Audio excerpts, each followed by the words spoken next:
Eto, ang pagtanda dapat pinaghahandaan. Ayan, gusto pa rin natin maging presentable, maayos at maging malusog. Kaya kahit 100 years old, kailangan mukhang 25. Ayan. Aging gracefully, ika nga, paano kung ang kaibigan mong senior citizen ang dahilan ng stress mo? Panay pintas sa'yo. Pintas dito, lait doon dahil lang sa tumatanda na siya. Ay, masama naman yung ganon, di ba? Kaliwat kanan na puna ang tinatanggap niya sa kaibigan pa man din. Kapwa naman na may edad na sila. At mga lola na pareho kung tutuusin, pero lalo raw siyang tumatanda sa stress na inaabot sa kaibigan turned kaaway. Ibang klase daw talaga ang tabas ng dila ni Lola Laitera. Ikaw, Ellen, akala mo kung sino kang makapaglait ka sa kapwa mo. Kulay ng buhok ni Susan ay nilait. Parang nilagyan daw ng methylate. Kaya ba nung sumabog ang galit, di niya napigilan ang manakit. Kilala ko po yan si Ate Susan, mabait po yung kapitbahay, tsaka hindi naman po yan madaldal. Kung ano po, kahit sino naman po lalaitin, magagalit po talaga. Kilala ko po yan si Ate Ellen na mapagbiro, pero OA lang ang reaction ni Aling Susan.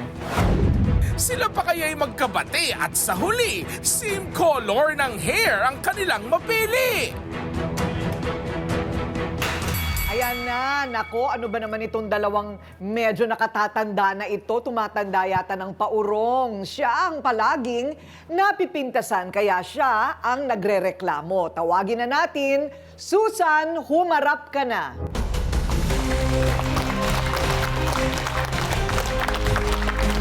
Ayun, Susan. Okay, ano ba yung problema mo? Ano yung pinipintas sa'yo? Ano, ma'am? Sobra po siya mamintas, ma'am. Kagaya, ma'am, sa mga pag-aayos ko, sa sarili ko. Lagi niya akong nilalait, ma'am. Sobrang paglalait niya sa akin. Sagad, Ano ma'am. nga yung mga lait na ginagawa niya Ano sa'yo? daw, insecure daw ako, ma'am, sa kanya. Yung buhok ko daw, ma'am. Mertayulet daw. Magpakalbo na lang daw ako. Pakitanggal mo nga yung ano mo, Day. Pakita nga ng buhok mo, yung headband mo, pakita nga. Ay, binimi ka. Yan, ma'am. Bakit? Okay naman ah. Type ko naman.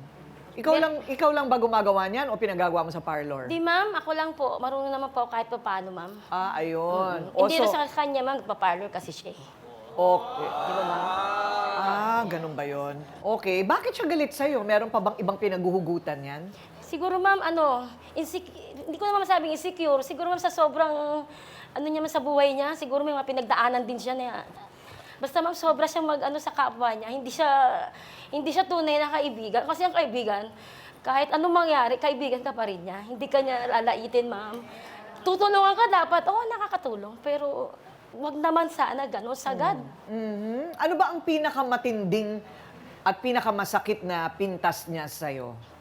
Wala rin daw akong confidence sa sarili ko. Wala ka na daw confidence sa sarili mo. Hindi raw ako marunong mag-ano sa sarili ko. Hindi raw ako marunong ang tawag naman laging parang hopeless. Hopeless? Oh, Yes. masakit yun hopeless. Yes, ma'am, di ba? Oh. Pero ano ba yung ginagawa ka daw alalay? Yes, ma'am. Kahit siya pumunta, ma'am, sinasamahan ko siya. Alam kong saan siyang gustong pumunta, sasamahan ko siya. Kung saan yung mga event, dadala ako ng mga bagahe niya, kung anong padadala niya sa akin. Ako naman, sige lang, okay lang, kasi friend kita.